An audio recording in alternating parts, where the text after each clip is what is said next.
WrestleMania V!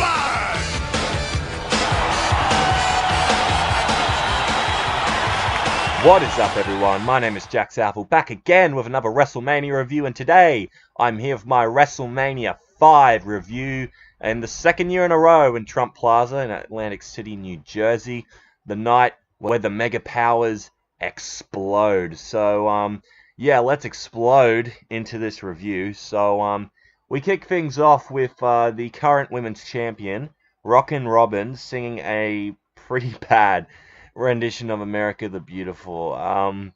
Yeah, pitch wasn't exactly her thing when it comes to this. Yeah, they could have picked someone a lot better. This may be the worst rendition of America the Beautiful yet. So, yeah, sorry about that, Rockin' Robin, but you're not a good singer. That's just the blunt way of putting it. So we start off with King Haku, with Bobby the Brain Heenan taking on Hercules, who had turned face and distanced himself from Bobby Heenan. This was a dull match to kick things off, in my opinion. Hercules hit Haku with a back suplex to get the win, despite both men's shoulders being on the mat, kind of like his match against the Ultimate Warrior last year. But Hercules got the victory, so yeah, good for Hercules, I guess. But after that, we get the Twin Towers, yikes, Hakeem and Big Boss Man with Slick, taking on the Rockers, Marty Jannetty, and Mr. WrestleMania himself, Shawn Michaels. Now, obviously, this was way, way before he became the showstopper and all that stuff. This was when he was just the Rockers. And for a team that call themselves the Rockers, they came out with, like, very neon-colored, like, big bushy hair and all that. So, that was a bit weird. Michaels took a really crazy clothesline from Hakeem in the match.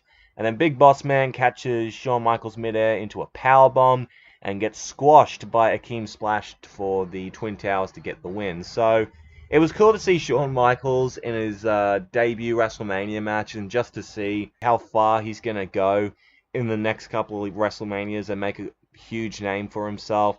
But this was just the starting point for HBK. So Tony Schiavone was one of the backstage interviewers on this show. It's so weird to see that, considering he was one of the voices of WCW right after this. So he ends up interviewing Ted DiBiase for his match against Brutus the Barber Beefcake. And both men fought to a count-out decision. And the match was alright. I mean, it wasn't great, but it was alright. Beefcake went after Virgil and locks in a sleeper hold on him after the match. And then Beefcake grabs the giant shears that he uses to come down to ringside. Then DiBiase runs out of the ring. So, yeah, a very alright kind of match. So, Lord Alfred Hayes was filmed in the morning before WrestleMania at the WrestleMania brunch with the Bushwhackers, Luke and Butch. And he's trying to interview them, but they're just stuffing their mouths with food, and they just go, like, because you can't really hear what they're saying because their mouths just filled with so much food. As the Bushwhackers took on the fabulous Rougeaus, who had turned heel and joined Jimmy Hart, and came out to their amazing theme song, "We're All American Boys." It's just so cheesy. It's fucking amazing. So the Bushwhackers were about to rip Jimmy Hart's coat at the start of the match, but then the Rougeaus stopped them. And then one of the other Rougeaus went for a body slam, but one of the Bushwhackers grabs their crotch when they're about to be slammed, which was kind of gross. But Bushwhackers won the match after hitting the battering ram and the double gutbuster, and then afterwards they licked pouring out to Sean Mooney. The Bushwhackers were a weird team, man. They were a super weird team with the whole licking people's faces, and, you know, and they came from New Zealand as well, so that's the greatest New Zealand has when it comes to wrestling. Actually, not true, because they have there's a guy in the independent scenes currently that's doing pretty well for himself. Moving on for that match, we had the Blue Blazer, or Owen Hart, taking on Mr. Perfect. Mr. Perfect was undefeated in the WWF so far at this point in time, and this was a pretty good match, actually, which doesn't shock me considering it's Mr. Perfect and Owen Hart. And Blue Blazer almost got Perfect into a crucifix pin, but then he kicks out at 2. Perfect hits a perfect plex to win the match, and yeah, Mr. Perfect would be one of the standout names in the next couple of years when it comes to the WWF, winning the Intercontinental title and just putting on some solid to great matches with so many great wrestlers. And then Jesse Ventura gets introduced as like this major Hollywood star and popular announcer, because they would be very vague. Like before they announced the name, it's like, coming to the ring now is a popular announcer and a major Hollywood star, Jesse Ventura, and then he, waves to the crowd and plays up to them and all that. Run DMC, famous rap group, performed the WrestleMania rap. At first, I was kind of like, what's this? Because they kept saying just, Wrestle What Mania, Wrestle What Mania, which, that's just not a very chantable thing. Just like, stop doing that. But then, afterwards, the rap was actually not that bad. So, after that, we had the WWF Tag Team Championship match. It was Demolition taking on the Powers of Pain and Mr. Fuji, 2-on-3 handicap match. And, the previous day, Mr. Fuji tells Alfred Hayes that he will finish this 5K marathon. There was like a marathon or whatever, and he finished it in under 20 minutes. So, to show that he was in good health and he could be able to help the Powers of Pain beat Demolition for the tag titles, although he basically just sat on the apron the majority of the match. So, how Mr. Fuji turned on Demolition was at Survivor Series the previous year. He cost Demolition the match.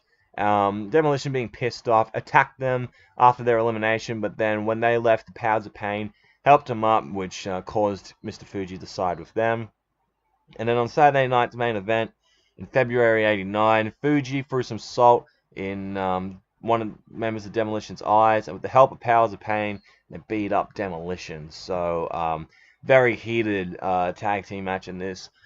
Simple story as well. Demolition got pretty much betrayed by their manager, and they want to kick his ass. So, makes sense there. It was mainly just like Powers of Pain and Demolition fighting this match. During the end, Fuji went to throw salt at Smash's eyes, but he ducks and throws it into one of the Powers of Pain's eyes. And then Demolition won by hitting the Demolition Decapitation to win the match. They had been Tag Team Champions for over a year at this point. A very impressive reign, only to be beaten later, like I said in the last review, only to be beaten by the New Day's record. But still, Demolition was one of the best tag teams of all time, and this match definitely showed. Afterwards, we had Dino Bravo with Frenchy Martin in his corner taking on rugged Ronnie Garvin. Ronnie Garvin, man. I believe he was like NWA champion. And then when he came to WWF, he basically was a jobber. If you guys watch OSW Review, he's become like a legend on that podcast. Rubbish Ronnie Garbage, man. So Garvin went for some punches in the corner, but then Dino pushes him off and hits him with an inverted atomic drop and sidewalk slam to get the win in a match I couldn't give two shits about, really. So Garvin was attacked after the match by Frenchy, but he received some of Garvin's shitty stomps afterwards. So yeah, that was a match that happened.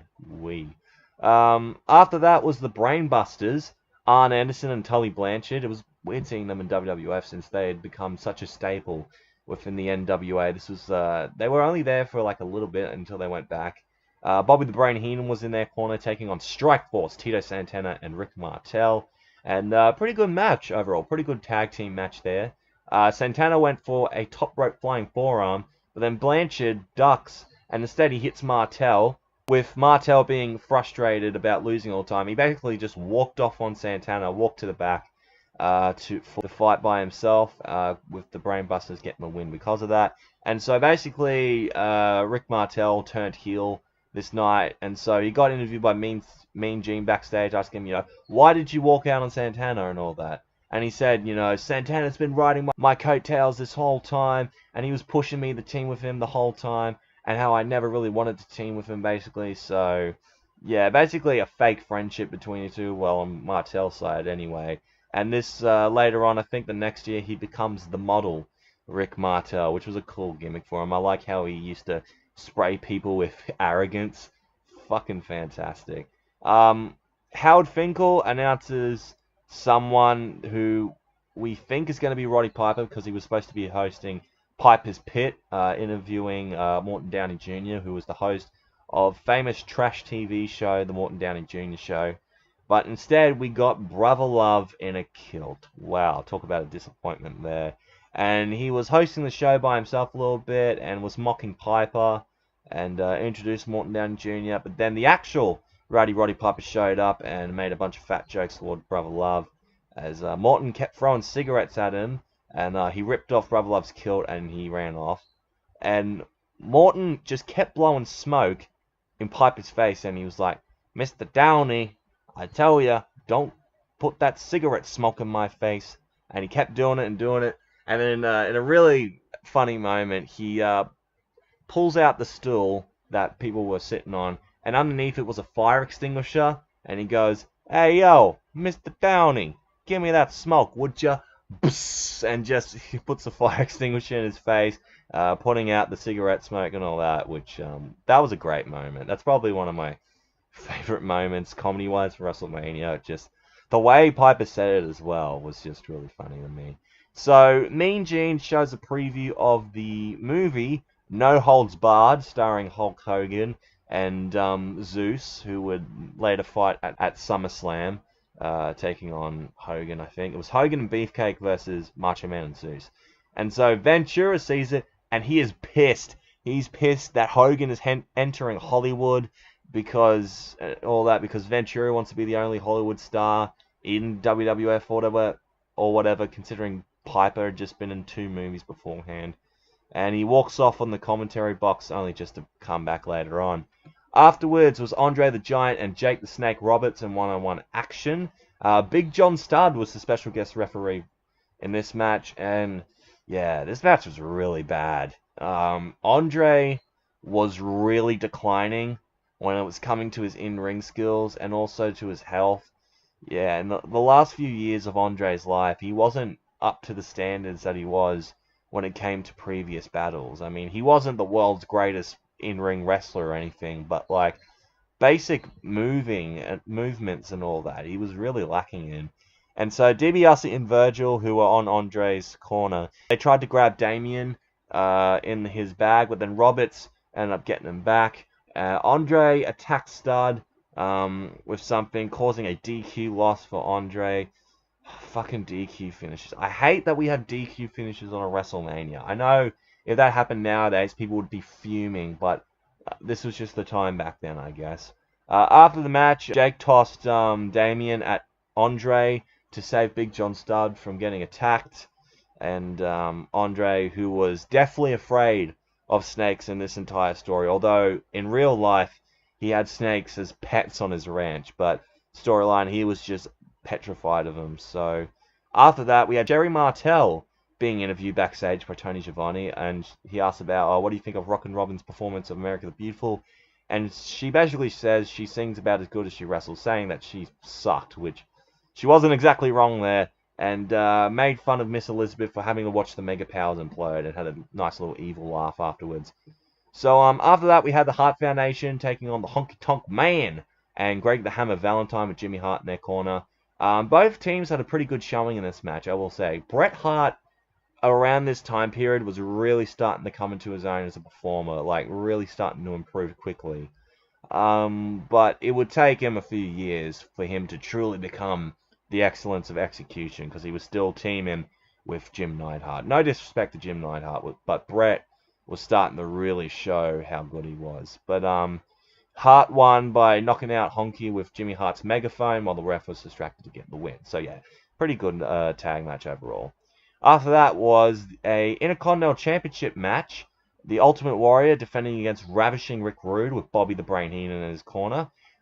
Pretty fun match. I actually quite enjoyed it a bit. The two had a super pose down at the Royal Rumble, and whoever the winner was going to be decided by a fan reaction.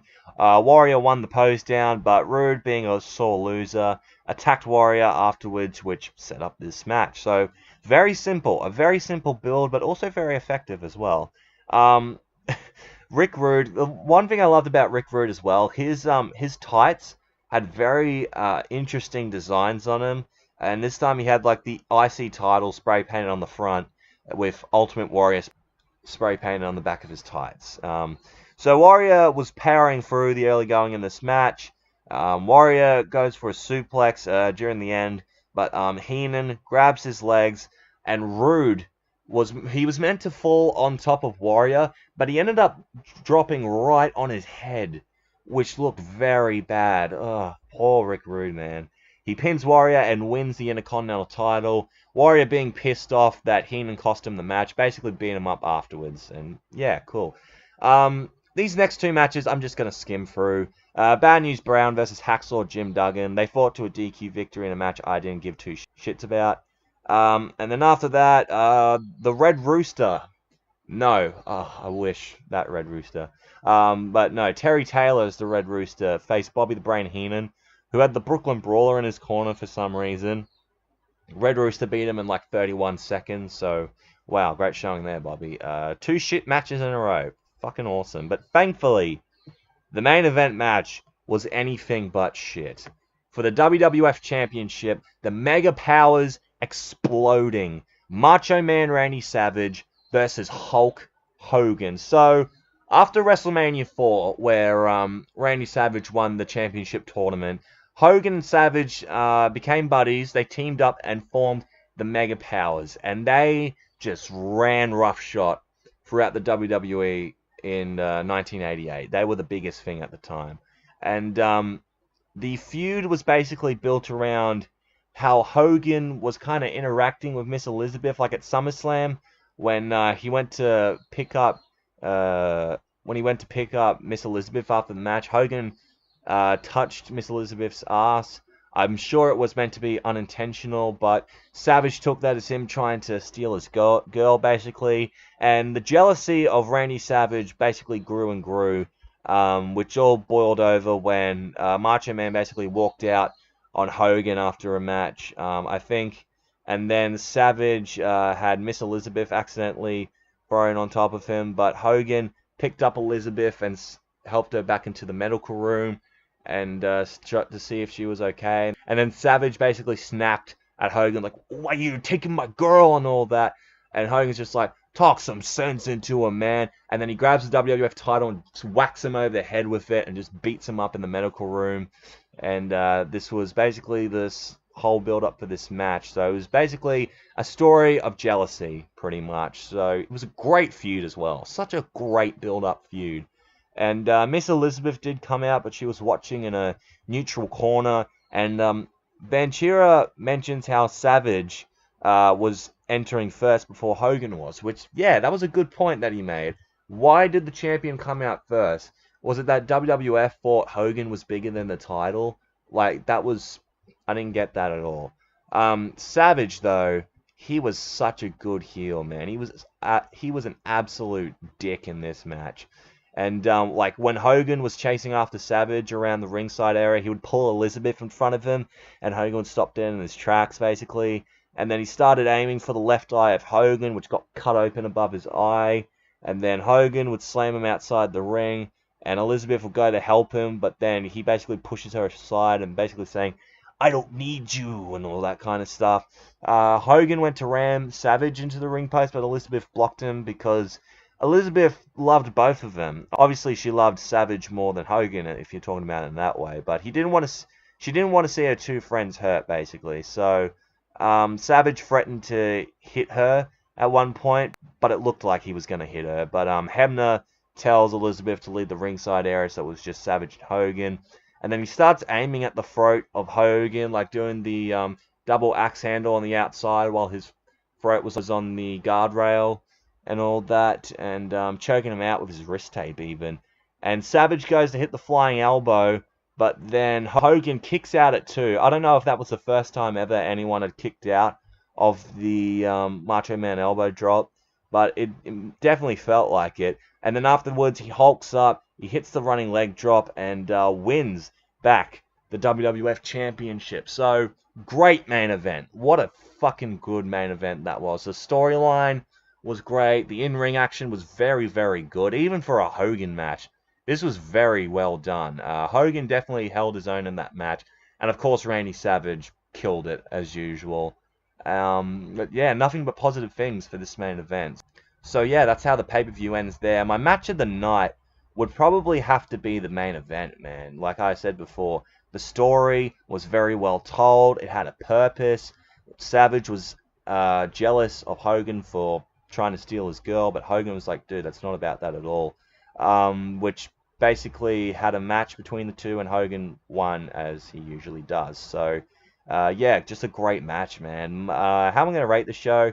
I'm going to give it a 5 out of 10. Not just because it's WrestleMania 5, but I felt like it was a slight improvement over WrestleMania 4. There were a lot of blur matches on this show, but the IC title match was very fun. Some of the tag matches were pretty decent as well. Mr. Perfect and Blue Blazer was pretty alright, and the main event was fucking great. So, yeah, thank you guys for watching this review. I hope you have enjoyed. If you did, make sure to leave a like, comment down below your thoughts on WrestleMania 5, and if you want to see more from me, hit that subscribe button. You'll be glad you did. Twitter and Instagram's at JuckyManLove31 if you want to check me out there. Thank you so much for watching, and I'm out in 3, 2, 1.